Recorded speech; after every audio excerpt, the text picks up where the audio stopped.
Então, vamos começar dando continuidade ao nosso curso de Química Fundamental. E essa aula nós vamos conversar um pouquinho sobre ligações interatômicas. Essa aula sobre ligações interatômicas, ela vai durar basicamente quase um mês do nosso curso. Então, essa é a primeira parte, né? E eu vou disponibilizá-la no YouTube em forma de partes mesmo, para não ficar um conteúdo muito extenso. Mas todas vão ser chamadas de aula 6, de ligações interatômicas, mais parte 1, 2, 3 e assim por diante. Nessa aula de hoje, a gente vai conversar um pouquinho sobre ligações interatômicas, mas basicamente sobre ligação iônica. E aí depois a gente conversa um pouco sobre a covalente e a metálica, e por fim a gente ainda conversa sobre sólidos. Os diversos tipos de sólidos que a gente tem, sólidos iônicos, covalentes, moleculares, metálicos, para a gente acabar com essa parte de ligações interatômicas. Bom, as ligações interatômicas, como o próprio nome fala, né, é a força que une os átomos. São as ligações entre átomos. E geralmente origina novos materiais, né? A união de átomos faz com que a gente tenha novos materiais aí na nossa natureza, no nosso mundão aí. Geralmente, as ligações, elas são classificadas de acordo com a natureza das interações entre esses átomos. A gente tem três grandes blocos de ligações, que são as iônicas, as covalentes e as metálicas. A gente vai ver ao longo desse curso que a gente não tem uma separação tão definida para essas ligações, mas basicamente a gente pode dizer que as ligações iônicas, elas são formadas, né, através de força eletrostática que atraem íons de cargas opostas. Vamos ver que as ligações covalentes, elas acontecem através de um compartilhamento de elétrons, e a ligação metálica através da teoria de banda, porque a ligação metálica ela tem várias teorias que abordam a ideia da formação de uma ligação metálica, mas uma das mais aceitas é a teoria de bandas, e essas bandas são formadas por uma superposição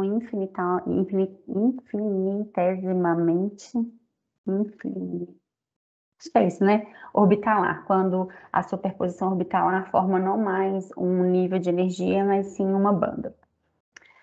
Bom, o que a gente tem que começar a pensar daqui para frente é que a maioria das ligações, a maioria da ligação não é 100% de uma única natureza. O que isso quer dizer? Uma ligação iônica, ela não é 100% iônica, nem uma covalente, nem uma metálica. Existem parcelas de outras ligações quando estou considerando dois átomos que se unem. E a gente vai conversar inicialmente como se fosse isolado, tá? Uma ligação iônica, uma ligação covalente e uma ligação metálica. Mas por fim a gente tenta juntar tudo isso, mostrando como que uma ligação, por exemplo, iônica, vou dar um exemplo aqui, o NaCl, né, que talvez seja o exemplo de ligação iônica que a gente mais conhece aí na natureza, né? O NaCl, ele é somente 67% iônico. O que isso quer dizer? Só 67% do elétron está transferido para o átomo de cloro, o restante é compartilhamento de elétrons. A gente vai conversar um pouquinho sobre isso mais lá na frente. Até aqui, a gente vai conversar como se fossem ligações isoladas, e aí depois a gente aprofunda nessa designação de ligação. Basicamente, os átomos se ligam para buscar uma estabilidade eletrônica. Todos eles tentam atingir a configuração de um gás nobre, que é a teoria do octeto. Então, a gente vai conversar um pouquinho agora sobre a teoria do octeto, para a gente conversar sobre ligação iônica. Para a gente conversar sobre a regra do octeto, vamos falar um pouquinho sobre os símbolos de Lewis. Lewis determinou que, para a gente representar o átomo como um todo, a gente não precisa representar todos os elétrons envolvidos, né? Aqueles elétrons que a gente chama de elétrons de caroço, e a gente já conversou sobre isso, né? Elétrons de caroço são aqueles elétrons, por exemplo, do ferro. O ferro tem a distribuição eletrônica do argônio, 4s2, 3d6. Esses elétrons que estão internos aqui, com os orbitais totalmente preenchidos, são chamados de elétrons de caroço. E eles não estão envolvidos na formação de ligação, estão muito internos no átomo. Então, a gente geralmente considera só esses elétrons que estão mais externos aqui. E, para representar os símbolos de Lewis, somente os elétrons de valência, que são aqueles elétrons que estão no último nível de energia. Tirando aí o hidrogênio, né, que eu representei aqui com o único elétron que ele tem, então a gente representa geralmente os elétrons de valência ao redor do meu átomo. No geral, os elétrons são representados por uma bolinha, tá? Não inventem de colocar xizinho, coraçãozinho. Eu sei que às vezes na escola ou no cursinho as pessoas fazem isso, né? Mas não, a representação universal de elétrons é um círculo, então não inventem muito, tá? Então aqui, por exemplo, o hidrogênio tem um elétron de valência, então eu representei ele com um único círculo. Já o cálcio tem 2 elétrons de valência, e isso aqui é uma coisa importante, a gente sempre tentar representar os elétrons por pares eletrônicos, né? Sempre com um par. Por quê? Porque o compartilhamento de elétrons, a formação de uma ligação química, se dá através desse par de elétrons. Então, e dentro de um orbital também, né? Dentro de qualquer orbital, independente da natureza desse orbital, sempre cabem 2 elétrons, né? De spins contrários. Então, vamos sempre representar, se na possibilidade de representar por um par, sempre representar eles dessa maneira. Bom, aqui eu tenho o carbono tem 4 elétrons de valência, então eu representei por 2 pares eletrônicos, né? Às vezes, por facilidade, na hora de fazer uma ligação química, a gente pode até representá-lo assim. Mas quando a gente fala de símbolo de Lewis, ele sempre agrupa em pares eletrônicos, então, sempre assim. O oxigênio tem 6 elétrons de valência, então eles estão representados aí na forma de 3 pares eletrônicos em volta do oxigênio. Desenhei em cima do meu cloro, né? O cloro tem 7, aqui eu quis dar um exemplo onde eu tenho um número ímpar, né? De elétrons, então eu agrupei aqui os 3 pares eletrônicos do cloro ao redor do cloro e um único elétron aqui isolado, que é o 7º elétron de valência. Alguns livros didáticos tratam isso dessa maneira: cloro, cloro, cloro, ó, elétron e um eletrinho ali sobrando. Por exemplo, o livro do Russell, se não me engano, que é um livro muito bom de química, ele representa assim, tá? Eu não tenho nenhuma objeção. Só que a gente tem que sempre lembrar que esse traço representa, então, um par de elétrons, ok? Muito bem. Aqui eu tenho a configuração eletrônica de todos os nossos gases nobres, né? Aqui a gente tem o hélio, que tem, de acordo com a série de gases nobres, de gases nobres, ele é o único aí que não apresenta 8 elétrons na sua última camada, ou seja, os elétrons S e P completos, olha, tanto neônio quanto argônio, o meu criptônio também tem, ele também tem aqui um orbital D preenchido. O xenônio, a mesma coisa, tem orbitais S e P preenchidos. E o meu radônio também tem orbitais S e P preenchidos.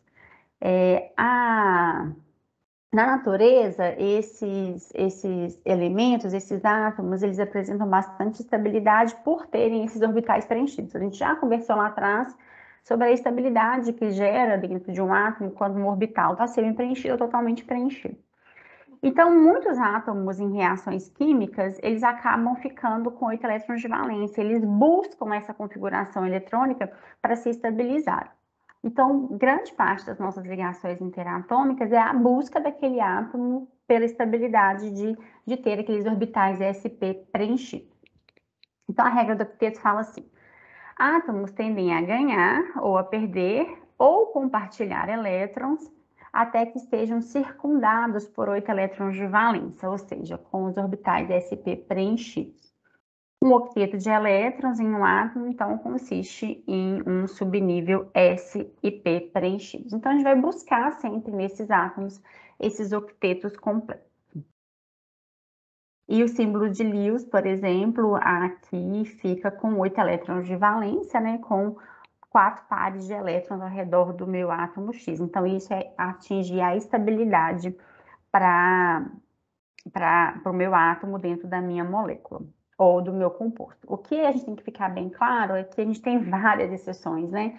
Isso é uma regra para a gente tentar alinhar todo mundo e buscar essa estabilidade. Mas que, no geral, ela pode ser quebrada e a gente vai ver quando que ela é quebrada e quando que um átomo pode suportar essa instabilidade.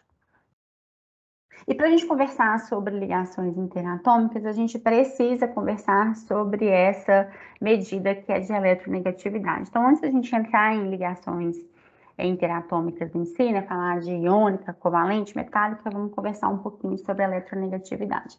Eu disse isso para vocês lá atrás, né, que a gente não ia ver a eletronegatividade como uma propriedade periódica, porque de fato não é, mas que a gente iria conversar sobre a eletronegatividade quando estivesse conversando sobre ligações interatômicas. Então, vamos lá. A definição de eletronegatividade, ela é definida como a capacidade de um átomo em uma molécula. É por isso que ela não é uma propriedade periódica atômica, tá, gente? Ela é uma propriedade de um átomo dentro de uma molécula. Então, ela é definida, né, como a capacidade de um átomo em uma molécula de atrair elétrons para si quando ele é parte de um composto. Então, quando eu tenho uma ligação interatômica, né, entre dois átomos, por exemplo, X e Y, a capacidade desse átomo de atrair a nuvem eletrônica para si, a densidade eletrônica para si, é chamada de eletronegatividade. A gente usa essa quantidade, né, chamada de eletronegatividade, para estimar se essa ligação é covalente, ela é apolar, ou seja, uma ligação covalente apolar, ou uma ligação covalente polar, ou ainda se é iônica. Existe uma tratativa de ligações que a gente se baseia, essa ligação é covalente ou iônica através da diferença de eletronegatividade. A gente vai conversar também um pouquinho sobre isso. Linus Pauling, então, desenvolveu uma escala de eletronegatividade. Ele mediu essa eletronegatividade com base em dados termodinâmicos. E essa tabelinha está aqui, olha, não é necessário decorar, ela é uma tabela de consulta, tá? Aqui ela está organizada na forma de uma tabela periódica, mas é simples, é só a gente ver aqui que, por exemplo, olha, o oxigênio tem eletronegatividade de 3,5. E enquanto o lítio tem a eletronegatividade de 1, né? Ou seja, no mesmo período aqui da tabela periódica, a gente vê que átomos com o mesmo número quântico principal têm uma grande diferença de eletronegatividade. Vamos ver por quê. A eletronegatividade, ela está relacionada com o tamanho do meu átomo e com as configurações eletrônicas desse átomo. Então, a gente vai tentar avaliar aí como que varia dentro da tabela periódica.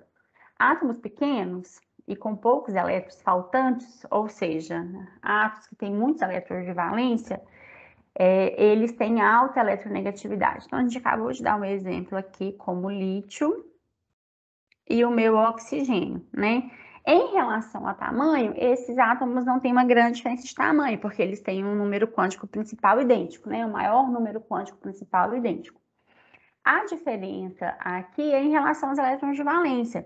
Enquanto o lítio tem um elétron de valência, porque ele se encontra na tabela na família 1 ou na família antiga 1A, o oxigênio se encontra na família, uma família 16 ou na antiga família 6A, que tem 6 elétrons de valência, né? Então, quanto maior a quantidade de elétrons de valência, maior vai ser a eletronegatividade. E por que a gente já conversa sobre isso? Por outro lado, né, os átomos que são grandes, com pouco elétron de valência, têm baixa eletronegatividade.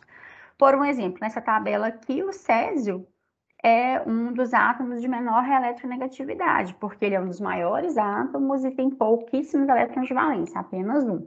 Então, isso faz com que ele seja um átomo pouco eletronegativo. O que isso quer dizer? Uma vez que ele se encontra numa ligação, por exemplo, entre césio e oxigênio, é uma ligação iônica, né? Essa diferença de eletronegatividade é tão grande entre o césio e o oxigênio chama tantos elétrons para si que ele acaba sendo perdido parcialmente aí, né? Dependendo do grau de ligação iônica, ele acaba sendo perdido para o átomo de oxigênio. Existe uma outra medida também que é baseada em dados termodinâmicos também, de energia de ionização, de afinidade eletrônica, que é chamada de eletronegatividade de Mulliken. Essa eletronegatividade, ela é medida da seguinte maneira. Quanto maior a energia de ionização, vamos lembrar do conceito de energia de ionização das aulas passadas. A energia de ionização é a energia envolvida para um átomo, no seu estado gasoso, transformar-se num cátion no estado gasoso, né? Essa energia de ionização. Ou seja, quanto maior essa energia de ionização, mais difícil é arrancar um elétron desse átomo. E maior a afinidade eletrônica, lembrando que a afinidade eletrônica é a energia envolvida num átomo gasoso se transformar num ânion X- gasoso. Então, quanto maior essa afinidade eletrônica, ou seja, quanto maior a energia liberada quando o átomo ganha elétron, ou seja, mais estável ele fica, maior a capacidade de adquirir elétrons. Se é maior a capacidade de adquirir elétrons, é maior a sua eletronegatividade. E aí, por consequência, quanto menor a energia de ionização e menor a afinidade eletrônica, o contrário lá de cima, maior a capacidade de perder elétrons. Vamos ver um exemplo para ficar claro isso.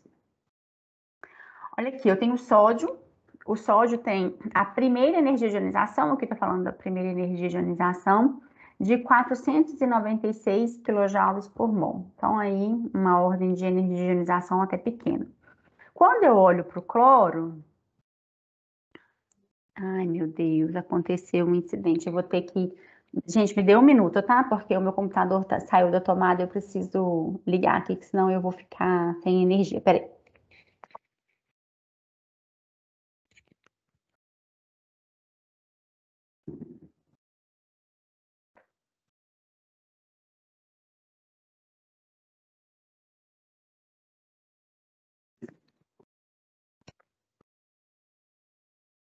Desculpa, gente, hoje eu tô fora de casa e tudo fica diferente.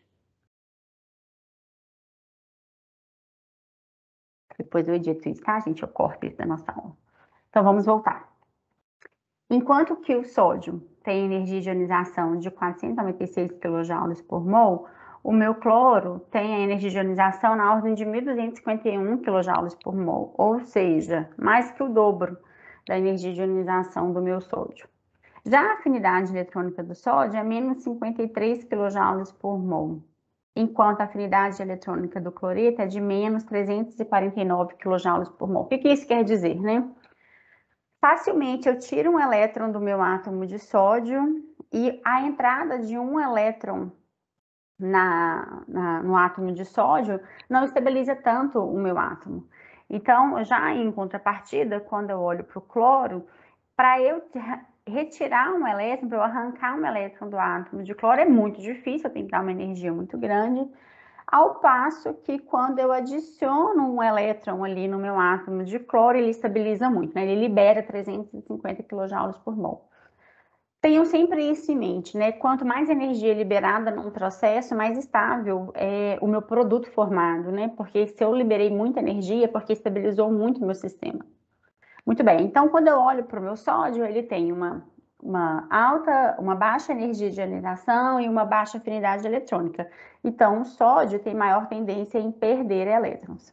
Enquanto que o meu cloro tem uma alta afinidade eletrônica e uma alta energia de ionização, então ele tem tendência a ganhar elétrons.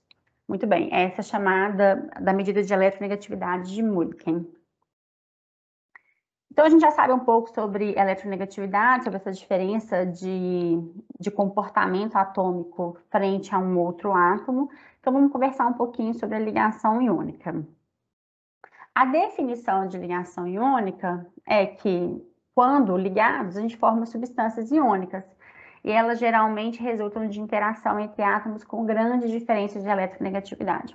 Então, apaguem da cabeça de vocês aquela ideia de que ligação iônica é entre um metal e um ametal. E fica parecendo que só existe ligação iônica entre metal e ametal. Hoje a gente tem uma grande classe de substâncias que são chamadas de líquidos iônicos, que são estruturas químicas que têm na sua formação uma ligação iônica, e não é entre um metal e um ametal. Já já eu converso com vocês sobre isso, me lembrem de dar esse exemplo. Então, a definição de substância iônica é: ligação iônica ela ocorre entre dois átomos que têm grande diferença de eletronegatividade. Ou ainda eu tenho uma segunda definição que eu gosto bastante também, que é a ligação que ocorre entre átomos com baixa energia de ionização e alta afinidade eletrônica. Aí não tem erro, gente. Aí a gente consegue ver uma gama de possibilidades. Eu comparo energia de ionização, comparo afinidade eletrônica, e aí eu vejo que eu tenho, então, a possibilidade de uma formação de uma ligação iônica. Então, vamos lá. Por definição, ligação iônica é a ligação que ocorre entre átomos com grande diferença de eletronegatividade ou ainda átomos com baixa energia de ionização e alta afinidade eletrônica. Eu sei que a maioria dessas ligações são formadas, de fato, com um metal e aquele ametal. Quando eu falo de baixa energia de ionização, lá na tabela periódica, a gente sabe que a maioria desses átomos de baixa energia de ionização são os nossos metais. Vamos só lembrar aqui para a gente não ficar com essa ideia errada na cabeça, que a energia de ionização ela é dada, né, quando um metal no estado gasoso se transforma em um cátion e perde um elétron. E aí eu tenho uma alta afinidade eletrônica para aquele átomo X ali, que geralmente ele é dado por um ametal, né? Um grande grupo é dado por um ametal. Então, ele possui uma grande tendência em ganhar um elétron, onde eu tenho X gasoso, mais um elétron formando X menos gasoso. A gente pensa que esses processos são interligados, né? Que eles ocorrem concomitantes, ou seja, o metal, o gasoso, quando ele encontra com X gasoso, forma então M mais gasoso e X menos gasoso. Então, cátions, eles vão se atrair eletrostaticamente, formando um par iônico, porque de onde eu vinha uma carga positiva atrai uma carga negativa.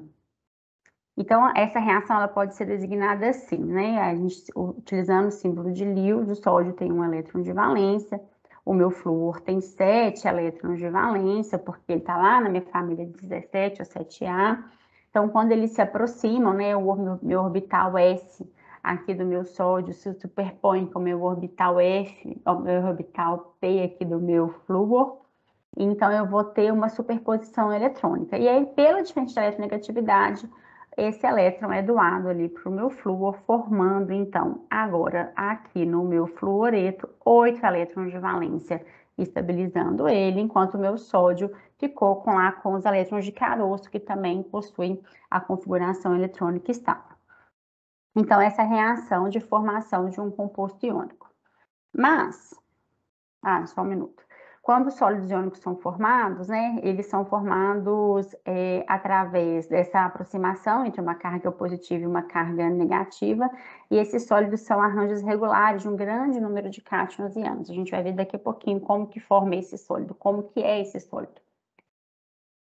Esses compostos iônicos formados são duros, eles são quebradiços, e isso aqui a gente vai justificar um pouquinho mais na frente sobre a energia de rede, a gente vai conversar sobre isso.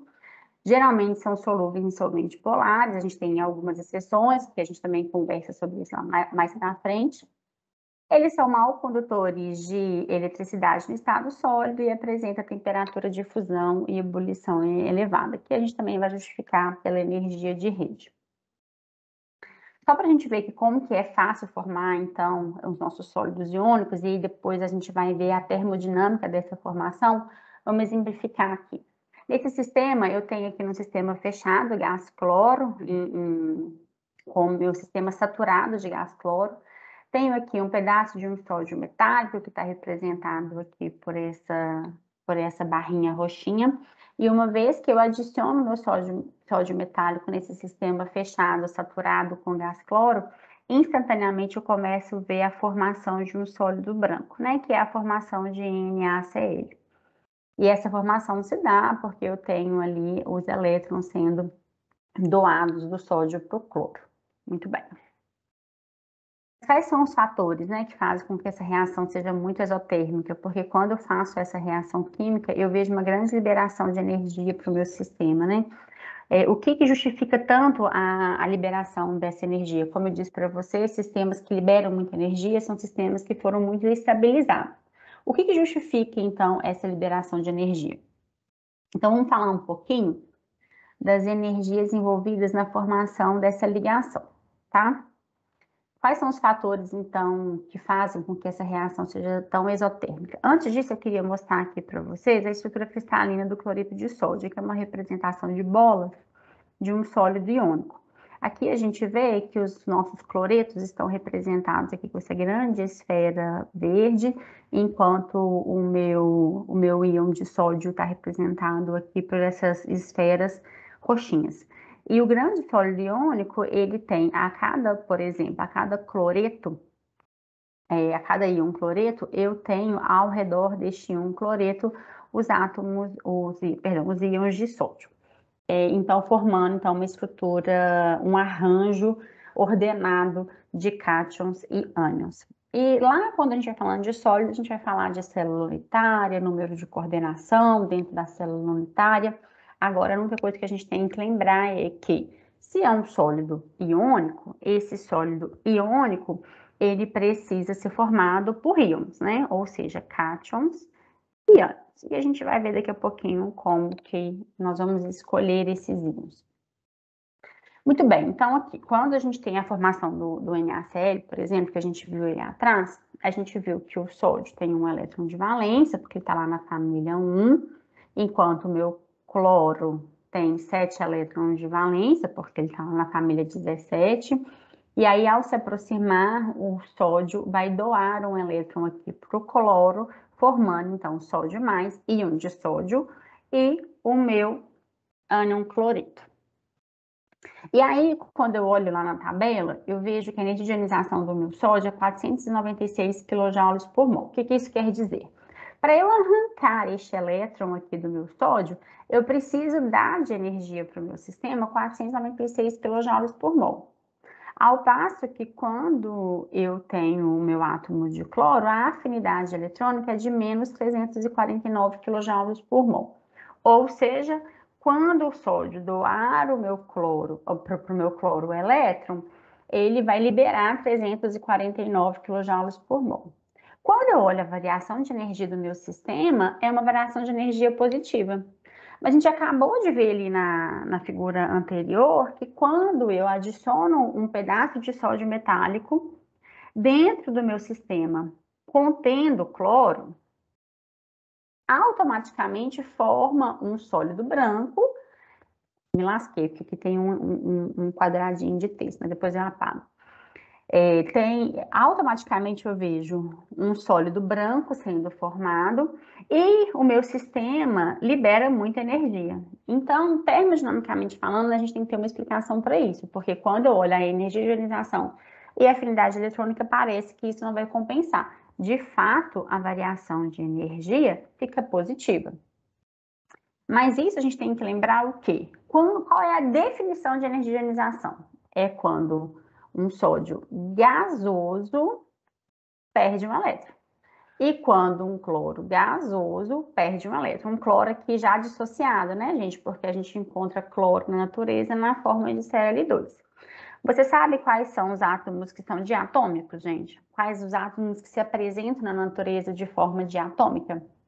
Por exemplo, deixa eu abrir uma tela em branco aqui. Isso aqui é super importante, porque se vocês não lembrarem disso, a gente não consegue fazer um ciclo de Born-Haber, que nós vamos ver agora, de maneira correta, tá? Deixa eu só beber uma água aqui. Bom, quando eu pergunto para vocês assim, como é que sódio se apresenta na natureza? Sódio metálico. Como é que mercúrio se apresenta na natureza? Mercúrio líquido. Como que o oxigênio se apresenta na natureza? Ou seja, qual que é a forma elementar do meu oxigênio? O2, gasoso. Essas substâncias que são encontradas na forma de dois átomos, né, ou seja, diatômicas, elas podem ser separadas na tabela periódica. geralmente tem uma regrinha que é chamada de nó, foi Clarice, bronzear em Ipanema. Gosto bem dessa regrinha que nos faz lembrar de todos os átomos que são diatômicos, né? Ou seja, N2, O2, H2, F2, Cl2, Br2 e 2. Lembrem sempre desses átomos, tá? Esses são os átomos que, de maneira elementar, ou seja, substâncias simples, se encontram na forma de dois átomos diatômicos. Fora isso, na tabela periódica, a grande maioria se encontra na forma monoatômica. Lembrando ainda que o nosso bromo também é líquido, né? E o nosso iodo é sólido, tá? Enquanto todo o resto aqui é gasoso. Nitrogênio, oxigênio, hidrogênio, o gás flúor e gás cloro são também gasosos, ok? Muito bem, então vamos voltar. Então, uma vez que eu considero que a reação de afinidade eletrônica do cloro já não é mais o gás cloro, né? É o cloro dissociado. E também isolado, né? A gente está considerando uma situação sem interação. A gente não considera a proximidade desses íons sendo formados, né? Quando eu falo assim, energia de ionização, é o sódio gasoso lá no seu estado gasoso isolado, perdendo um elétron. E o meu cloro gasoso já dissociado, ganhando um elétron, né? Então, isso não acontece na reação química de verdade. Aqui eu estou falando de sódio metálico, né? Aqui é sódio metálico. E aqui também é cloro gasoso na forma de gás cloro, né? Da substância cloro. Então, essa consideração aqui, quando a gente olha somente a energia de ionização e afinidade eletrônica, ela não é real, porque eu estou considerando somente os átomos que estão infinitamente longe um do outro, né? Isso não é realidade. Deixa eu apagar aqui que vai aparecer uma caixinha de texto. Apagar aqui no experimento.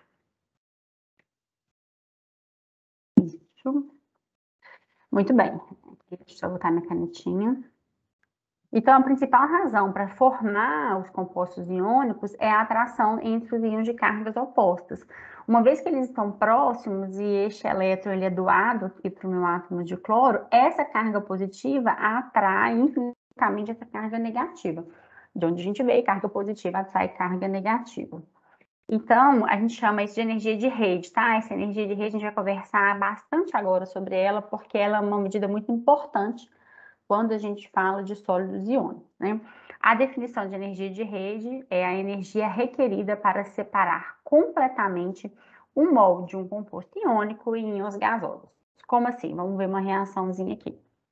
NaCl sólido, né? Então, uma vez formado o meu sólido, para eu separá-lo em íons Na+ e Cl-, né? Que é os íons da energia de ionização e da afinidade eletrônica, eu tenho que dar para o meu sistema 788 kJ por mol.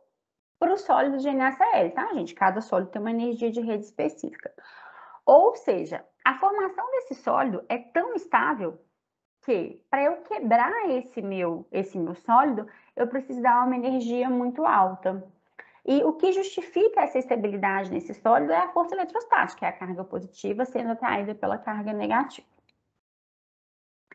E para a gente falar mais sobre essas energias envolvidas na formação da ligação, a gente vai conversar sobre o ciclo de Born-Haber. E eu preciso que vocês saiam da aula de hoje sabendo montar um ciclo de Born-Haber. O que nós vamos fazer? Eu vou fazer um exemplo aqui com vocês, que é esse do NaCl que está aqui.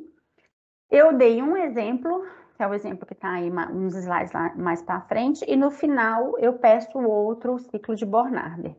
Então, vamos ver que horas que vai acabar a aula, se a gente consegue ainda que a gente acabe a aula antes de 12h20, para que vocês ainda façam nessa aula de hoje, ou senão eu vou deixar para a aula de amanhã, tá? E aí vocês fazem esse ciclo de Born-Haber para a aula de amanhã. E aí eu tenho duas opções, ou eu faço a resolução do ciclo de Born-Haber e de forma assíncrona e gravo e coloco lá na turma, ou na aula que vem a gente faz juntos, tá? Aí a gente avalia o que vai ser melhor.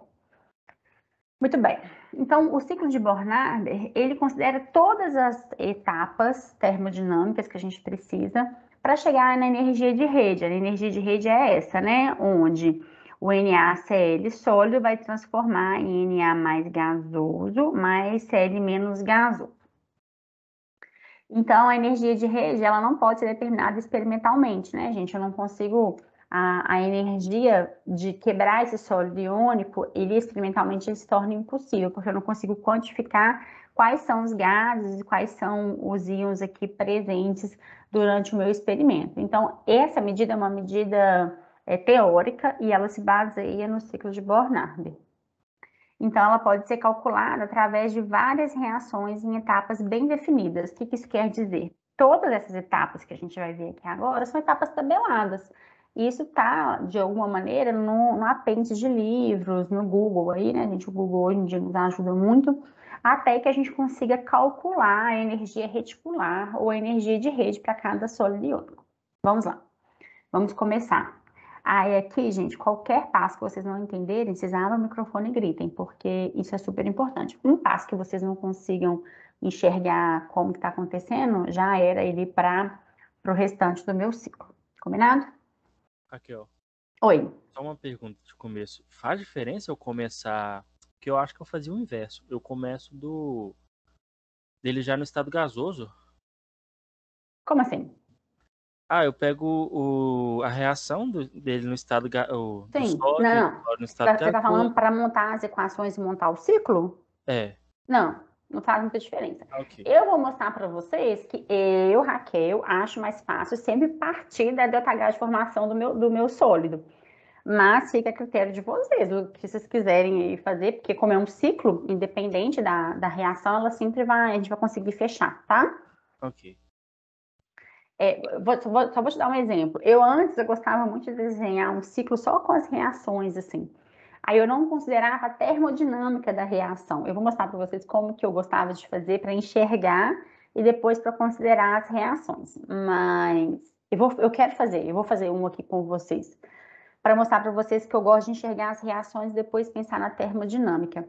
Porque eu acho que é isso, a dificuldade de um ciclo de Born-Haber é porque são vários processos, várias reações, vários ΔHs, ainda você tem que ficar mensurando se é endotérmico, exotérmico. Então tem várias maneiras de fazer. Eu vou mostrar para vocês como que eu gosto de fazer, como que a gente vê em livro, que é esse aqui, por exemplo, e aí a gente vai ajustando, tá? Desde que ache ΔH, agente de rede, bonitinho, desde que considere todas as espécies corretamente, é o limite, tá? Então tá, aqui eu só copiei, né, aquele ciclo de Born-Haber que estava ali atrás e vou começar a conversar com vocês sobre ele. O que eu quero que vocês fiquem, primeiro ponto importante é em relação a isso aqui, olha. A definição de energia de rede é essa aqui, né? É quando o meu sólido iônico, ele é quebrado em cátions gasosos e ânions gasosos, né? Nos seus respectivos cátions gasosos e ânions gasosos. Nesse caso, NaCl forma Na mais gasoso e Cl menos gasoso. A energia de rede é essa que sobe, né? Ou seja, eu quero quebrar esse sólido. Então, tá aqui, Na sólido mais Na mais gasoso mais Cl menos gasoso, com um ΔH de rede de 788 kJ por mol. Porém, para a gente fechar o nosso ciclo, a gente geralmente considera a reação inversa, que é o Na mais gasoso, que ele veio da energia de ionização, e o cloreto menos gasoso, que ele veio da afinidade eletrônica, para formar o meu sólido. Aí é termodinâmica, né? Uma vez que eu tenho a mesma reação química, só que o inverso, o ΔH, a energia vai ser a energia do ΔH de rede contrário, né? Então, vai ser aqui menos ΔH de rede. Só essa consideração importante. Como eu disse, eu gosto de começar pelo ΔH de formação. E antes disso, eu queria só puxar aqui outra tela em branco e queria conversar com vocês sobre ΔH. Só puxar aqui uma tela em branco, porque eu sei que isso pode estar adormecido aí na cabeça de vocês. Então, olha só. O primeiro conceito que a gente precisa saber é esse de ΔH de formação. ΔH de formação, gente, é toda e qualquer reação química que forma um composto a partir das suas substâncias elementares. Então, a definição é essa.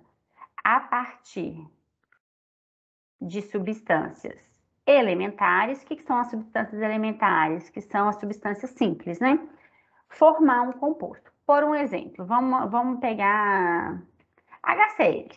Não vamos pegar nenhum sólido iônico, assim, não, porque a gente quer só definir ΔH de formação. Como é que eu formo HCl, né? Qual que é a reação de formação de HCl? De ΔH, né? Então, o hidrogênio, a gente encontra ele na natureza na sua forma elementar de hidrogênio gasoso. Então, H2 gasoso. E o cloro, a gente encontra ele na natureza através de cloro 2 gasoso. Devidamente balanceado, eu vou colocar aqui meio e vou colocar aqui meio. Por que que eu não coloquei um 2 ali no HCl, tá? Vou colocar HCl gasoso aqui. Lembrando que HCl gasoso é chamado de cloreto de hidrogênio. Ele só é chamado de ácido clorídrico em solução aquosa, porque só em solução aquosa ele vai dissociar ali em H+, e Cl-, ionizar, né? Em H+, e Cl-. E por que eu coloquei, então, meio aqui? Porque, por definição, ΔH de formação é a formação de 1 mol de qualquer substância, de qualquer composto, a partir das suas substâncias elementares. Então, se eu coloco um 2 aqui, eu tenho que multiplicar aqui por 2 também, ok? Então, por definição, eu vou deixar aqui 1 mol. Vou pegar outro exemplo aí só para a gente fixar isso bem. Deixa eu ver um exemplo aqui. Vamos pegar óxido de ferro. Fe2O3 sólido. Vocês estão vendo, né, gente? O estado físico da minha substância não tem nada de subscrito, pelo amor de Deus. Vamos lá. Como é que eu acho o ferro na natureza? Ferro sólido. Ele é monatômico. Como é que eu acho oxigênio na natureza? Na forma de oxigênio gasoso, diatômico. Nó, foi Clarice Bronzear Ipanema, não esqueçam disso. Gasoso. Então, essa é a minha reação de formação do meu óxido de ferro 3. Devidamente balanceado. Vamos balancear aqui 2 de ferro e 3 meios de oxigênio. Isso é chamado de ΔH de formação. Ah, Raquel, mas quando eu pego hidróxido de sódio aquoso mais ácido clorídrico aquoso forma HCl. Eu não posso falar mais água líquida. Eu não posso falar que essa reação é de formação de HCl? Não, não. Essa reação é chamada de neutralização, essa reação é chamada de neutralização de hidróxido de sódio ou ainda neutralização de HCl, mas ela não é de formação. Porque a definição de formação é a partir de substâncias elementares, ok? A gente precisa saber qual que é essa definição para a gente montar o ciclo de Bornader. Então, oi. Mas por que forma HCl ali? Olha, que loucura! Forma NaCl. Ai, meu Deus, que susto. Que susto eu que digo. Empolguei ali, ó. Deixa eu apagar. Forma sal. Olha, cadê minha borracha? Olha, ai, ui, ui. Eu ia dar o exemplo do NaCl, que a gente ia ver agora, e aí eu vi o HCl e acabei me confundindo. Desculpa. Toda vez que a gente tem uma base e um ácido reagindo, a gente forma um sal, né? Senhor Jesus amado. Ou seja, cloreto de sódio ali, ok? Muito bem. Então, vamos voltar lá para o ciclo de Bornader para a gente ver a formação de NaCl. Antes da gente ir lá, vamos já fazer ela aqui para a gente ter certeza que a gente aprendeu. Eu quero formar, só que agora, NaCl sólido. Então, a minha formação é a partir das substâncias elementares. E quais são elas? Então, o sódio é encontrado na natureza na forma de sódio sólido e o meu cloro, diatômico, Cl2 gasoso, devidamente balanceado. Essa é a reação de formação do NaCl sólido. Como eu disse, eu gosto de partir dessa reação. Porque a partir dessa reação a gente tem que chegar, ou seja, eu tenho que sair de sódio sólido e chegar lá em cloreto de sódio. Eu tenho que sair de cloro gasoso e chegar lá em NaCl sólido. Então, eu gosto de partir por aí. Mas vocês podem partir do jeito que vocês quiserem, tá? O que eu vou fazer com vocês? Primeiro eu vou montar as equações e depois a gente considera a termodinâmica. Todas as equações termodinâmicas, ok? Então, vamos lá, vamos começar. Deixa eu apagar aqui para não ficar mais embolado aqui o ciclo de Bornader, que já é muito complexo. Então, deixa eu tentar apagar aqui para não ficar... Aqui a gente já sabe a consideração, né, que é menos o ΔH de rede, porque a energia de rede é a reação inversa. Então, muito bem, eu vou começar então assim. Vamos considerar então a reação de formação de NaCl sólido. A gente me deu um trabalho do cão fazer isso aqui no PowerPoint, tá? Me deu mais saudade ainda do presencial. Tomara que dê certo todas as animações, tá?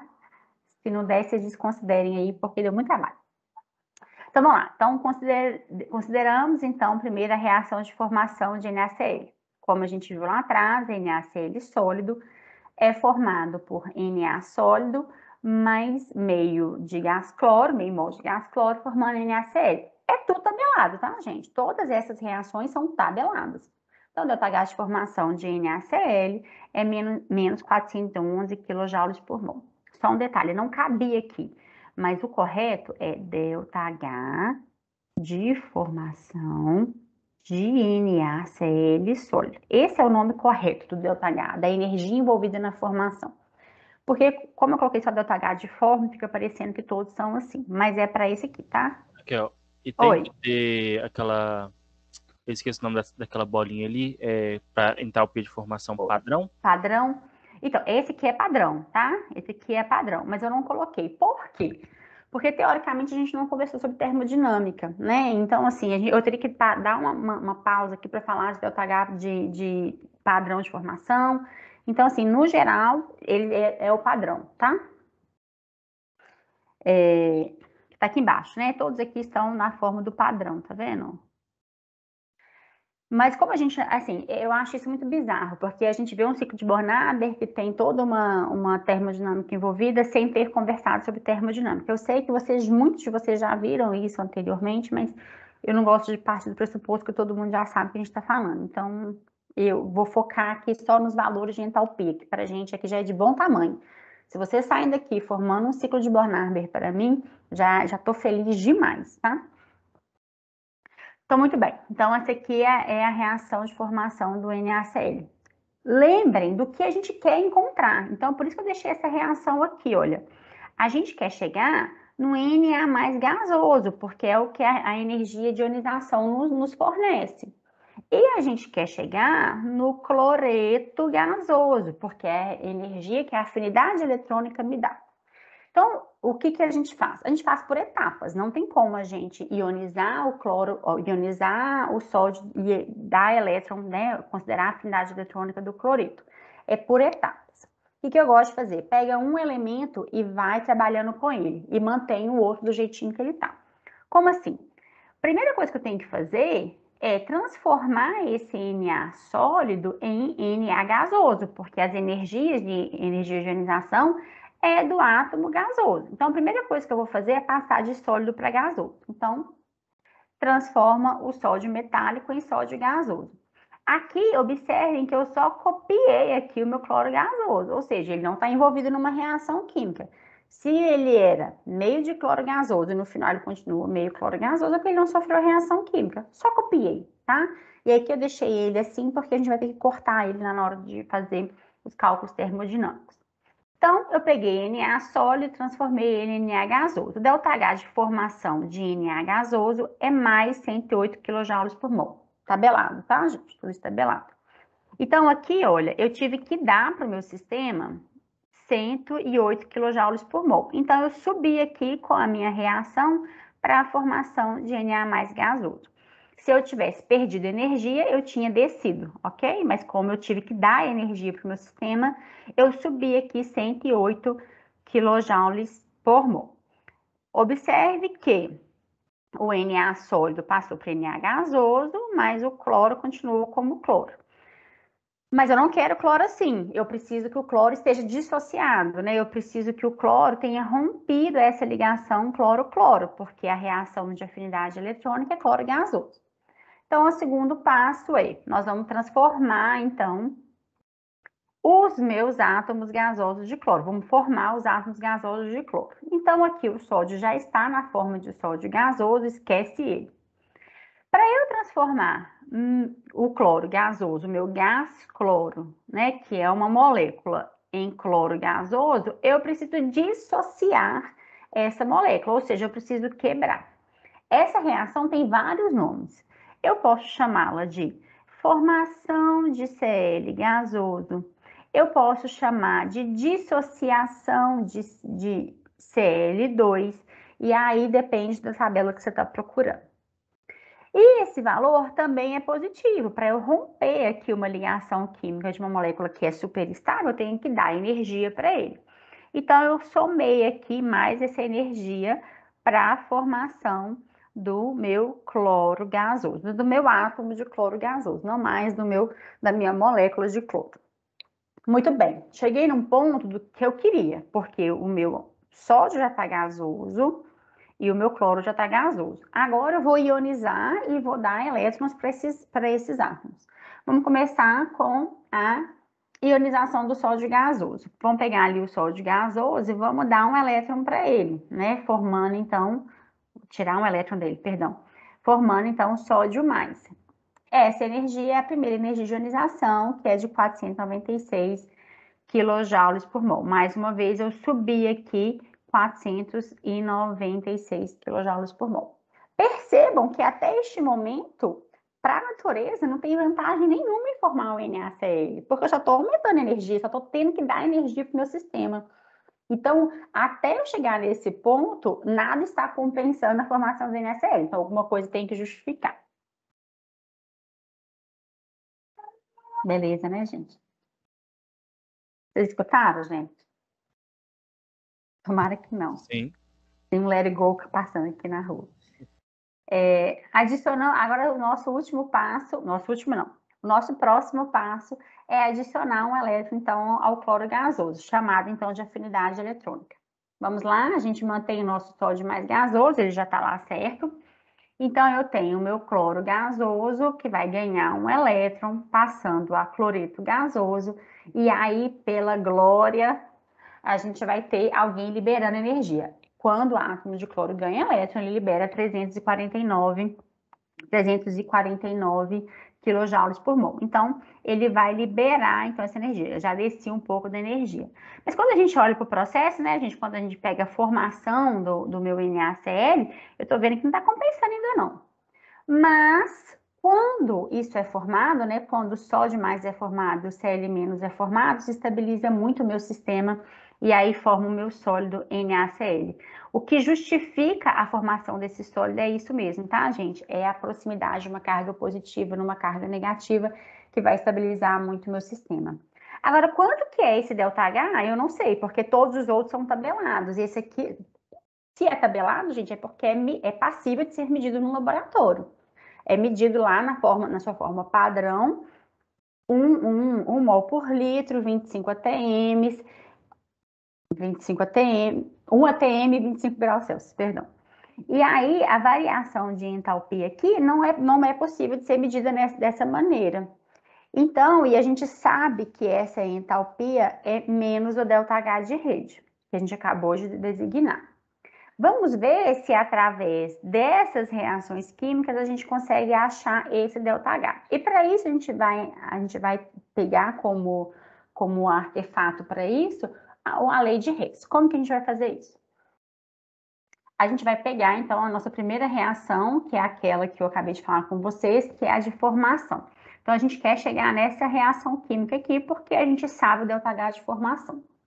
A única coisa que eu fiz foi copiar as equações lá de trás para cá. Então, vamos lá, eu copiei. Coloquei lá a formação do Na gasoso, aí a formação do Cl gasoso, a formação do sódio mais, a formação do cloreto, e aí o meu ΔH de rede, que eu não sei qual que é. Agora eu vou somar, gente. Aqui na lei de Hess, a gente vai somar. Lembrando que na lei de Hess, por um exemplo, esse cloro que está aqui na forma de meio mol de cloro gasoso, pode ser cancelado com esse meio, desculpa, gente, com esse meio de cloro gasoso, porque eles não estão sofrendo reações. Então, espécies idênticas de lados opostos de reação, a gente pode cancelar. Então, vamos começar a cancelar todo mundo. Olha, cancelamos o cloro gasoso com meio cloro gasoso. Vamos cancelar o sódio gasoso com sódio gasoso, que são todas aquelas etapas que a gente só copiou e não modificou. Vamos cortar cloro gasoso com cloro gasoso, e aí cortando sódio mais com sódio mais gasoso. Aí, olha só, esse sódio mais aqui gasoso também pode ser cortado com esse sódio mais gasoso aqui. Da mesma maneira que esse sódio gasoso foi cortado com esse sódio gasoso. Opa, com esse aqui, né, que não tinha sido cortado ainda. E aí, por fim, cloro gasoso cortado com cloro gasoso lá de cima. Então, esse cloro aqui cortou com esse cloro. E, por fim, cloreto gasoso com cloreto gasoso. Então, todo mundo que foi igual, a gente cortou.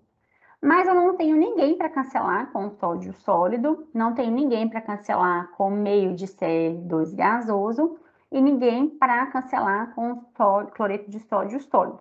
Vou copiar a equação, então, aqui embaixo. Sódio sólido mais meio de gás cloro, formando NaCl. Na hora que eu vejo, gente, essa é exatamente essa equação daqui. Ou seja, o somatório desses deltas H aqui é exatamente o delta H de formação do NaCl. Então, vamos escrever isso numa fórmula. O delta H de formação do NaCl é igual à formação do Na gasoso mais a formação do cloro gasoso, que são todas essas equações que a gente escreveu ali em cima. A formação de Na+, a formação de Cl-, menos o ΔH de rede de NaCl. Porque lembrem que este ΔH, ele é menos o ΔH de rede. Então, por isso que esse menos está aqui, ok? Menos o ΔH de rede. Então, é só substituir, olha, o ΔH de formação de NaCl é menos 411, o de formação de Na gasoso é 108, a formação de Cl é 122, a energia de ionização 496, a afinidade eletrônica, sempre respeitando os sinais termodinâmicos ali, menos o ΔH de rede. Continha básica, eu chego a essa conta de 788 kJ por mol. Raquel, tem que saber tudo isso? Tem que saber pegar um sólido qualquer e destrinchar ele num ciclo de Born-Haber, tá? E calculando, então, as suas energias. Para isso, deixei um exercício para vocês. Não se preocupem, esses exercícios estão na forma de um PDF dentro desse canal, tá? Dentro da aula de hoje vai ficar lá o vídeo desse canal, dessa aula. E antes tem um PDF, que é com esse exercício e o exercício 2, tá? Que tá lá no final da aula. Então, é para casa, tá? É para vocês fazerem. Não vale ponto, faz quem quiser, mas eu sugiro que faça. Aí eu peço para vocês para calcular a energia de rede através do ciclo de Born-Haber para o brometo de cálcio, tá? Então, qual que é essa dificuldade desse ciclo? Eu não disse quais passos são exotérmicos e quais são endotérmicos, vocês vão ter que descobrir. O que eu gostaria que vocês fizessem? Se vocês abrirem o Google, digitar lá, por exemplo, ΔH de formação de CaBr2. Obviamente o sinal algébrico vai estar lá, mas eu não quero que vocês façam isso. Eu quero que vocês pensem na transformação química. Nessa transformação química, eu vou ser estabilizado, ou já é algo estável, eu preciso dar energia para romper. Tentem fazer isso, por favor, tá? Porque se vocês, por exemplo, não chegarem à conclusão, a gente já conversou sobre isso na primeira aula, né? Mas por que a sublimação do cálcio, sublimação do cálcio sólido aqui, hein, galera? Foi mal, tem um erro aí, ó, lá na hora do exercício, consertem para mim. A sublimação do cálcio sólido, ela é positiva ou negativa? Me falem, fala, Raquel, eu não tô conseguindo entender por que sei lá, por que a afinidade eletrônica é negativa, ok? Então, como observação, as energias de formações, a ionização e a afinidade eletrônica são tabeladas, porém esses dados estão incompletos. Então, a primeira coisa é, complete o sinal, monta o ciclo de Born-Haber. No final dessa aula, eu vou fazer outro ciclo, tá? Mas deixa eu chegar um pouquinho mais para frente, faltam poucos slides, eu monto mais um ciclo com vocês. E aí, vocês vão ter 2 ciclos de exemplo, de uma maneira diferente até desse ciclo aqui, e 2 exercícios, ok?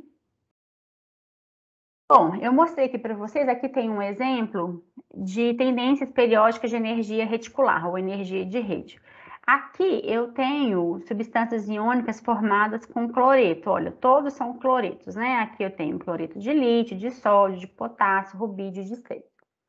Quando eu olho a energia de rede, ela varia ao longo dessa família, né? E pelo contrário também, eu tenho aqui a formação de substâncias iônicas com sódio, né? Então, aqui o meu cátion se mantém e eu tenho a variação do meu ânion, fluoreto, cloreto, brometo e iodeto, né? Raquel, eu não lembro de nomenclatura de compostos inorgânicos. Se vocês não lembrarem, gente, me manda mensagem no chat, por favor, fala assim lá quando acabar a aula, fala, Raquel, não lembro, porque eu vou tentar indicar para vocês aulas no YouTube de nomenclatura de compostos inorgânicos. Vocês têm que saber, tá, gente? Eu vejo gente que toma pau lá na frente, lá em analítica, porque não sabe o que é um sulfeto, porque não sabe o que é um sulfato, porque não sabe o que é um iodeto, um iodato, um perclorato, tá? Tem que saber nomenclatura. Não faz parte da nossa ementa, gente. Eu até posso tentar dar uma aula para vocês, só que o nosso cronograma é tão extenso que eu não consigo parar para dar isso. Mas eu posso sugerir aulas para vocês, tá? E talvez passar um exercício para vocês. Eu forço vocês a saberem de nomenclatura. Olha, eu coloquei assim, ó, brometo de cálcio. Eu não coloquei a fórmula. Vocês têm que dar um jeito de saber quem que é brometo de cálcio. Mas, se não conseguirem, deem um grito, tá? Por favor. Muito bem, então quando a gente olha aqui, olha, eu tenho aqui a variação do meu cátion, né? Aqui a variação do meu cátion, e aqui a variação. Tá certo. E aqui a variação do meu ânion. E aí eu vejo que a energia de rede muda muito. Mas por que muda, né? Vamos tentar analisar então essa energia de rede. Então, a energia liberada na formação do sólido, ele mais compensa a energia de ionização, né? Como eu disse lá atrás, quando a gente olha a energia de ionização, não compensava, mas a formação do sólido compensa muito a energia de rede. Então, essa energia liberada é devido à estabilização das cargas opostas, né? Essas forças opostas se atraindo. E a forte atração justifica, então, eles serem duros, quebradiços, alta temperatura de fusão e ebulição elevada, ok? Muito bem. Esses valores de energia, eles dependem, então, da carga, né, e do tamanho dos arranjos dos sólidos. Vocês devem lembrar que forças envolvendo cargas têm essa fórmula, onde eu tenho uma constante, essa constante ali é 8,99, vezes 10 a 9, tá errado aqui, joules vezes metro vezes coulomb a menos 2, né? Então, essa energia envolvida, ela está relacionada com a quantidade de carga das duas espécies, né? Qual é a carga da primeira espécie vezes a carga da segunda espécie sobre a distância entre essas cargas.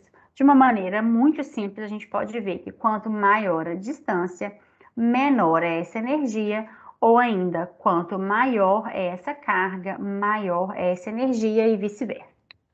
Então, de maneira geral, quanto menor é o raio, né, do meu átomo, do íon, maior vai ser a carga. E maior a carga, maior a energia de rede.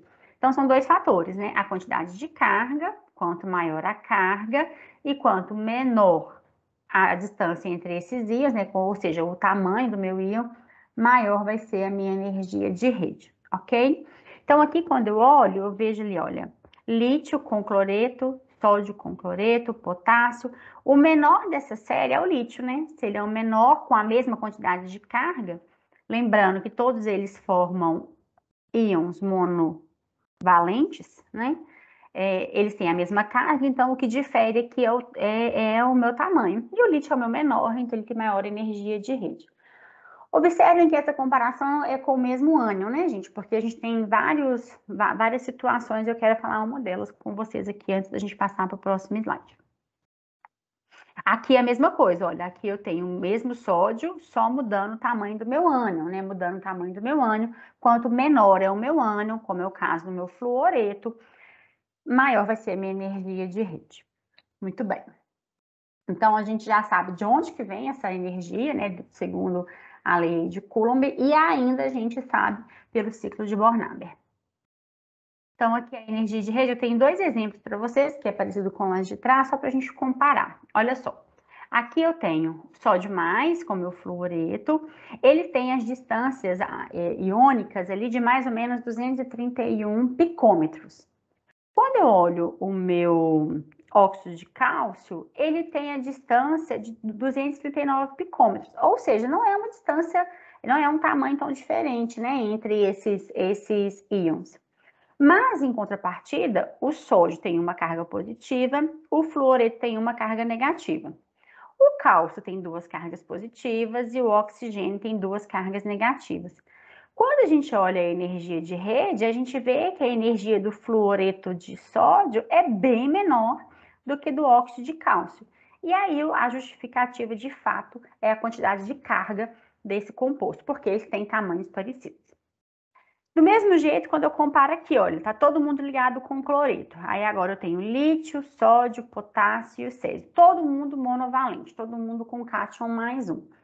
Quando eu olho a minha tabela, aquele que libera mais energia é aquele menorzinho, né? Com a distância de 241 picômetros entre o lítio e o cloreto, em comparação com o meu césio, que tem 348 picômetros. Então, ali o que está fazendo diferença é o meu tamanho, não mais a carga. Uma coisa que eu queria conversar com vocês é o seguinte: existe uma estabilidade que ocorre também em átomos de tamanhos diferentes. Por exemplo, quando eu falo de um fluoreto e um lítio, eles estão muito próximos na tabela periódica. Esses átomos, eles têm tamanho muito próximos.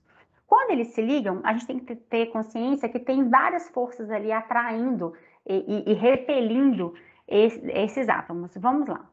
Aqui eu tenho elétron, que quando encontrar com outro átomo, vai ter uma força repulsiva elétron-elétron.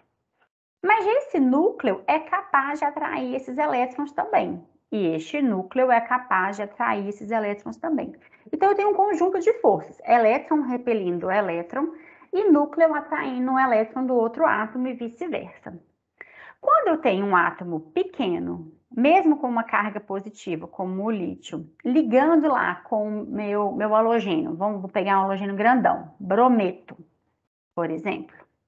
O meu brometo, a gente poderia pensar que a força de energia de rede seria muito próxima, mas não é. Isso aqui é muito estabilizado pelo tamanho do átomo. Por quê? O núcleo deste átomo, ele consegue até atrair estes elétrons aqui. Mas esse núcleo está muito distante desses elétrons aqui. Então, essa atração não é tão favorecida. Então, íons de cargas próximas têm a energia favorecida. Então, vamos supor, íon grande interagem bem com íon grande e tem energia de rede altíssima. Íons pequenos têm energia de rede favorecida quando eu tenho íons pequenos. Então, íon pequeno com íon grande não é favorecido, ok? Então, além de tudo, tem que comparar um íon com o outro, porque geralmente ocorre isso. Muito bom. Aí vocês poderiam pensar, né? Uma vez que eu tenho Na+, e Cl-, liberando 700... Gente, estou totalmente sem saber a hora, deixa eu ver. Não, tenho ainda 30 minutos.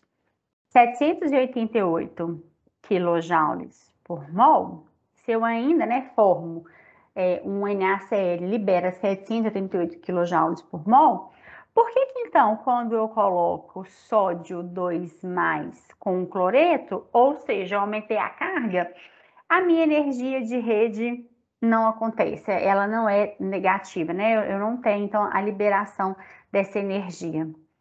Então, a pergunta é, então, NaCl2 é mais estável que NaCl? Vamos analisar. Porque quando a gente compra no supermercado, a gente compra mais estável, né, gente? O que é mais abundante, tá lá cloreto de sódio. Por que não é assim, né? Vamos ver. Então, a energia de rede de Na+2, ele não vai superar a segunda energia de ionização. Ou seja, quando eu montar o ciclo de Bornard, a gente sabe que para retirar este segundo elétron de valência, a gente está tirando um segundo elétron do caroço.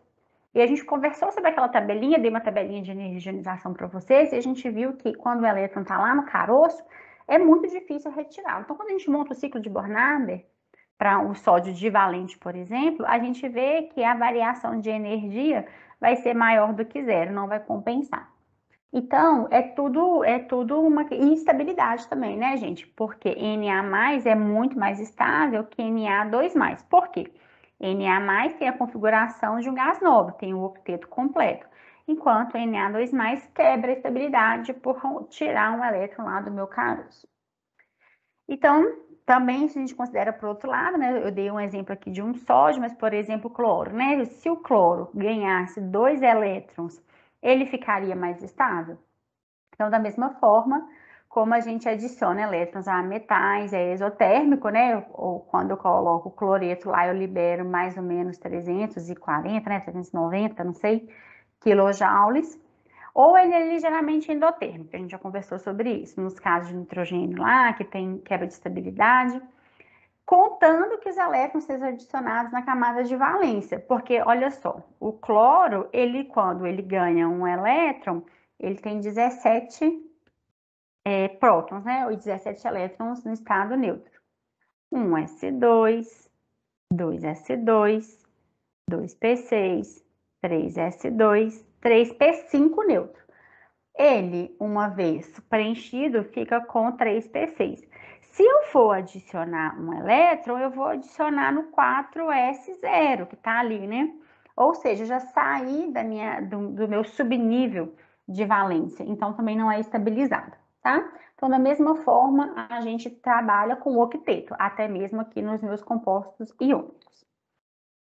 Muito bem.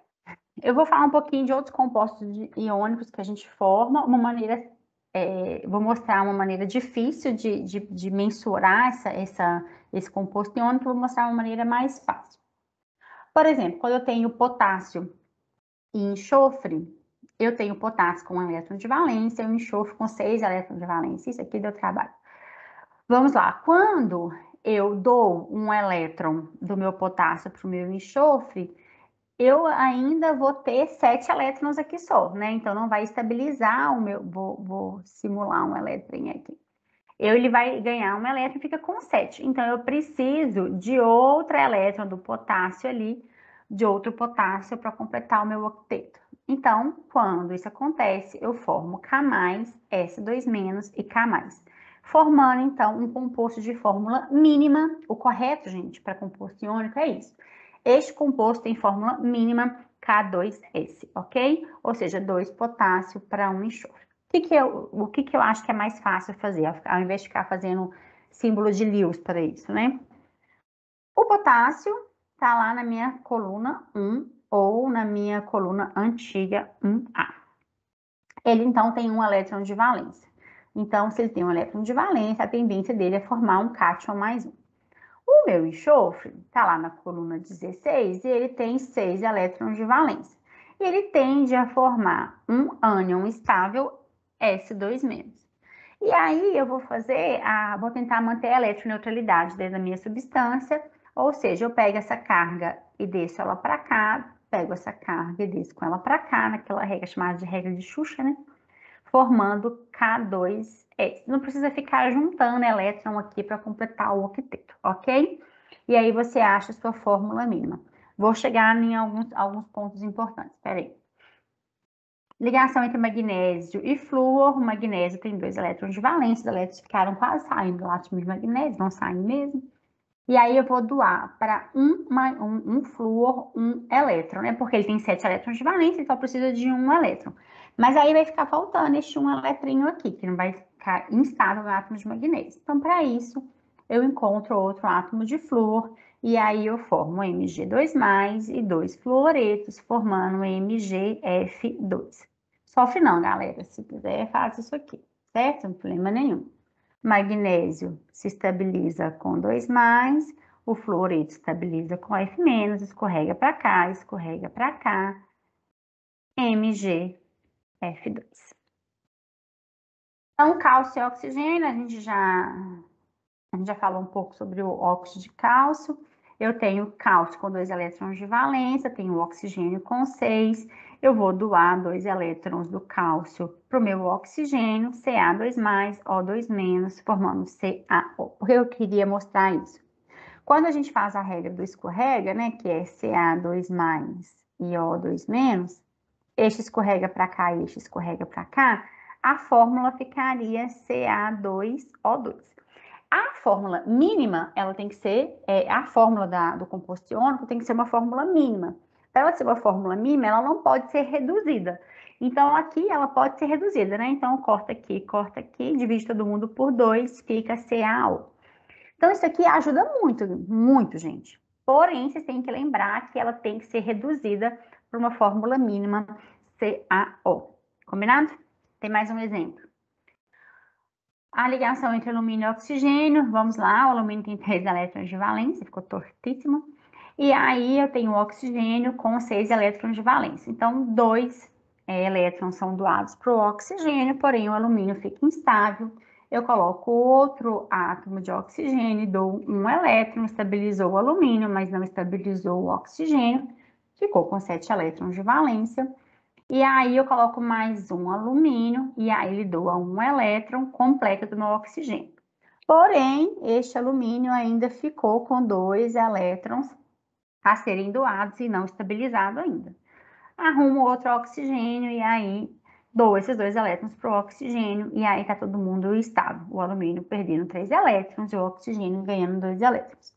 Então, fica Al mais 3 e oxigênio 2 menos, formando, então, Al2O3.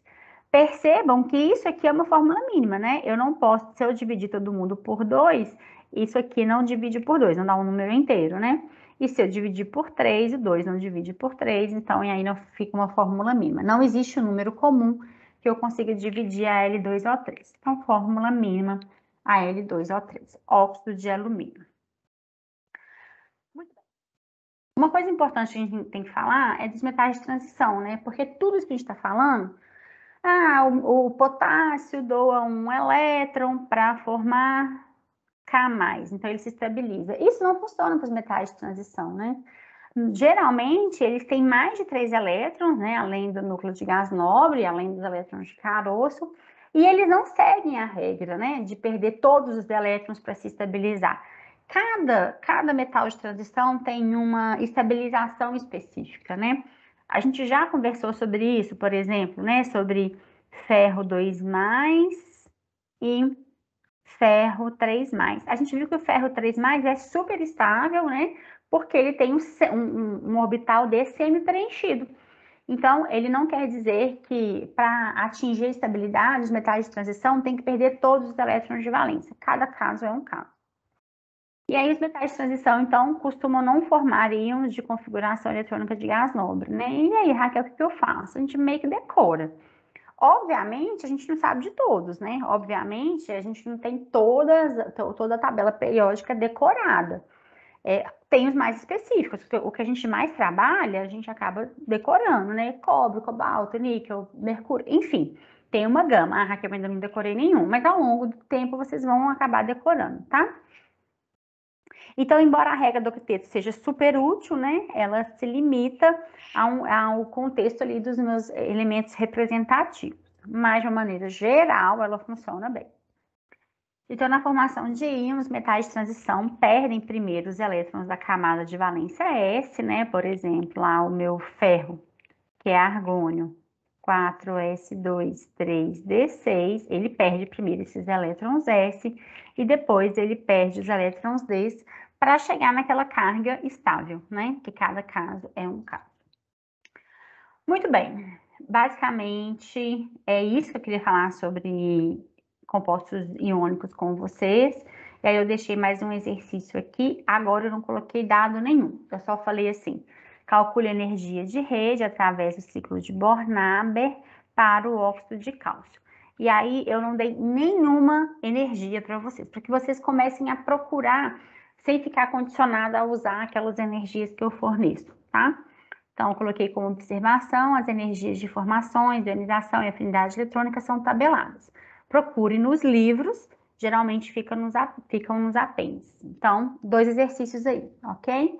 O exercício 1 e o exercício 2 aí para a próxima aula. Então, a gente pode falar que aqui a gente começou a ver, então, as ligações interatômicas, resumindo, então, a nossa ligação iônica.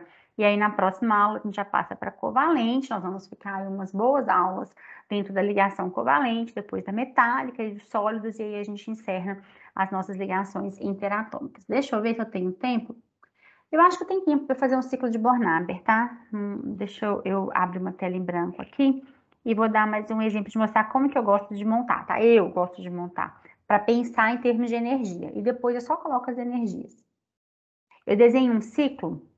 Esse ciclo é dado no livro do Russell, e eu gosto muito desse livro, e eu aprendi a fazer assim, e eu gosto de fazer assim. Mas, fiquem à vontade para já considerar os passos termodinâmicos, tá? Esse ciclo que eu vou mostrar para vocês, deixa eu pegar um exemplo bom aqui. Deixa eu pegar um que a gente ainda não fez. Boa, mas acho que eu dei um de acho que eu dei brometo, né? Não, vou dar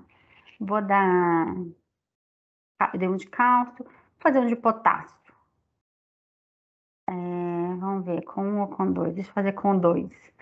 Então, deixa eu fazer sulfeto de potássio. Só vou montar com vocês, tá? Deixa eu montar com vocês para vocês verem como é que monta. Como que eu penso? O potássio, ele se estabiliza na forma de K+. Ele está lá na família 1. E o meu enxofre está lá na família 6, ele se estabiliza na forma de 2-. Então, quando eu uno os dois, K+, e S2-, escorrega para cá, K2S, ok? Esse é o meu sal que eu quero construir o ciclo de Bornader, o meu sal iônico, K2S sólido. Então, muito bem, eu gosto de começar aqui de baixo. Eu vou formar o meu K2S sólido. E aí, a primeira energia que eu tenho que considerar é o ΔH de formação para o meu sulfeto de potássio. Então, vamos lá. Eu vou partir de... Não, dei um exemplo ruim, tá? Porque geralmente é S8, ele é rúmbico. Mas eu vou fazer direito, tá? Como se ele já fosse... Eu vou trocar, porque senão vai ficar meio que incompleto. Porque, gente, o enxofre, geralmente, ele é encontrado na forma rômbica de S8, tá? Ele é uma exceção aí, ó. A gente encontra ele assim, ó, S8 sólido, na forma ortorrômbica. E aí a equação vai ficar super esquisita, vai ficar aqui 1/8, né? Enfim. Deixa eu trocar. Vamos trocar. Vai ficar enorme esse ciclo. Vamos pegar... Pode ser com o oxigênio. Vamos trocar pelo oxigênio. Trocar 6 por meia dúzia, tá? Aqui vai ficar o oxigênio 2-, e aqui fica K2O, ou seja, óxido de potássio. Então, vamos colocar um oxigênio só para facilitar a minha vida, tá? Para dar tempo também da gente acabar isso aqui hoje. Então, muito bem. Como que a gente vai formar, então, o óxido de potássio? A gente vai partir de potássio sólido, monatômico, Ks, mais oxigênio elementar, O2 gasoso, para formar K2O, devidamente balanceado, né? Formando um mol ali, vou colocar 2 aqui e vou colocar meio O2 gasoso. Então, agora eu vou formar tudo que eu preciso do potássio depois do oxigênio. Então, o potássio sólido, eu vou transformar ele em potássio gasoso. Essa reação, ela tem dois nomes, ou a reação de formação, ΔH, de formação do potássio gasoso, ou de sublimação, né? A sublimação do potássio sólido a potássio gasoso. A reação de formação é 1 para 1, né? Ou seja, K sólido formando K gasoso. Mas eu preciso de 2 potássios aqui. Então, eu vou multiplicar aqui por 2 e aqui, obrigatoriamente, eu vou multiplicar por 2, porque a formação é de 1 mol. Muito bem, vou continuar aqui, ó. O potássio gasoso, ele precisa ser transformado em potássio mais gasoso. E o potássio, a transformação, né, de potássio gasoso a potássio mais gasoso, isso é a primeira energia de ionização do meu potássio. A energia de ionização do meu potássio é 1 mol de potássio gasoso para potássio 2+. Como aqui eu preciso de 2, eu coloco 2 aqui e multiplico a energia de ionização por 2. Pronto, eu cheguei então na espécie que eu preciso de potássio mais gasoso. Então vamos para cá. Aqui eu tenho uma molécula de oxigênio formada, então eu preciso romper essa molécula transformando em oxigênio gasoso. Aqui a estequiometria da reação já me ajudou, porque eu preciso apenas de um oxigênio, né? Um oxigênio. E aqui já tem meio sendo considerado, então tá maravilhoso. Então, esse é o ΔH de dissociação. Aí uma coisa importante, olha só. A dissociação do O2 é essa reação, O2 gasoso, transformando em 2 oxigênios gasosos. Essa reação ela é chamada de ΔH de dissociação. Então, a dissociação, ela tem 2 oxigênios envolvidos. Ali, eu estou trabalhando com meio oxigênio. Então, a dissociação aqui precisa ser multiplicado por meio. Se o ΔH for de dissociação, não sei o valor, tá? Mas é geralmente em torno de 200 kJ por mol, né? Para romper ali uma ligação. Quando você vê essa reação, olha, oxigênio gasoso, formando oxigênio gasoso, aqui meio. E aí você vê o ΔH de formação do oxigênio gasoso, com certeza esse ΔH vai ser a metade, tá? Então depende do que da tabela. As tabelas de ligação, gente, são muito mais fáceis de serem encontradas, tá? Então por isso que eu sempre coloco ele de dissociação. Então aqui beleza, então aqui vai ser a metade da ligação, da reação de dissociação, porque eu quero a formação de um oxigênio gasoso só. Porém, quando eu olho aqui o meu oxigênio, ele ganhou 2 elétrons. E ele ganha por etapa. Primeiro, eu queria que ficasse juntinho. Ele vai ganhar um formando O- gasoso. E essa é a primeira afinidade eletrônica do oxigênio gasoso. E aí vai ter mais uma etapa de afinidade eletrônica para o O2, para o O- transformando em O2-, que é a segunda afinidade eletrônica do meu oxigênio, também formando aqui O2- gasoso. K+, 2K+, mais oxigênio gasoso, olha, forma K2O. Essa é a reação de ΔH, é o menos ΔH de rede. Meu ciclo de Born-Haber está formado, todas as reações aqui envolvidas. Deixa eu só apagar esse trem aqui que ficou horrível. Vou apagar aqui, porque... tudo bem. Esse é meu ciclo de Born-Haber feito sem considerar dados termodinâmicos, vocês entendem? Não considerei ninguém que está ganhando, perdendo, eu só formei o meu ciclo. E aí a gente pode começar a pensar no ciclo termodinâmico aqui do lado, olha, vamos lá. Então, eu tenho, a partir daqui, né, eu vou ter potássio sólido, 2 potássio sólido, mais meio oxigênio gasoso. E aí, aqui eu começo, né? Eu transformei potássio em potássio. Vou colocar só as espécies envolvidas, tá? Se vocês me permitem. Em potássio gasoso. Eu aumentei aqui minha energia. Eu aumento mais um pouquinho. E aí, eu transformo em oxigênio gasoso. E aí, mantenho aqui o meu potássio gasoso. E aí, eu vou aumentar a minha energia, porque eu vou precisar arrancar um elétron. E aí, continuo com o meu oxigênio gasoso. Eu retiro um pouquinho aqui de energia para formar O-. Agora, eu não sei, tá? As quantidades, então eu vou fazer ela qualitativo, tá? Libera mais um pouquinho, formando O2-, e aqui já tenho K+, e lá embaixo eu tenho a formação de K2O, né? Então, essa aqui é a formação, ΔH de formação, e aqui ΔH de rede. Então, a gente pode montar o ciclo de várias maneiras. Quando a gente não está preocupado com a energia, né, ou seja, com os dados termodinâmicos aqui, a gente pode muito bem montar esse ciclo, tá? E eu permito que meus alunos montem esse ciclo, desde que eles entendam qual processo é endotérmico e qual processo é exotérmico. Então, muito bem, pessoal, muito obrigada pela aula de hoje.